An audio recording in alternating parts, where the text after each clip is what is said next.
போன மாதம் கூட ஒரு ஆக்சிடென்ட் ஆகிப்போச்சு மஞ்சள் அந்த மஞ்சள் டிரைவரும் விட்டு மாடும் செத்து போச்சு, சிக்குனூராக போச்சு.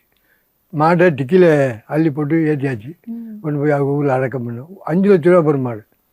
டிரைவர் இறந்து போயிட்டார், ஏற்றி கொண்டு புதுக்கோட்டை ஜிஹெச்சில் இறக்கி விட்டேன். அது மாதிரி நிறைய சேவை செஞ்சுருக்கிறேன், நிறைய உதவி. அவருக்கு வயசுல ஓய்வே இல்லைப்பா, ஓய்வே கிடையாது. வீட்டை பற்றியே நினைக்க மாட்டாரு. நானும் சரி போகட்டும்னு கண்டுக்கிற மாட்டாரு.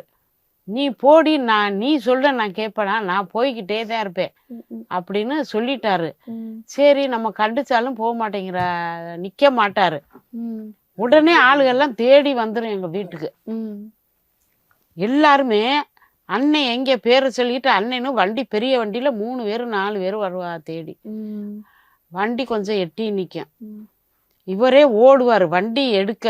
அந்த வண்டியிலே ஏறாம வண்டியிலே ஓடுவார். மழை பெய்யும், மழையில நனைஞ்சுக்கிட்டே போவார். மழையில நனையாதையா, சளி பிடிச்சிக்கிறோம் அப்படின்னு நானே சொல்லுவேன்.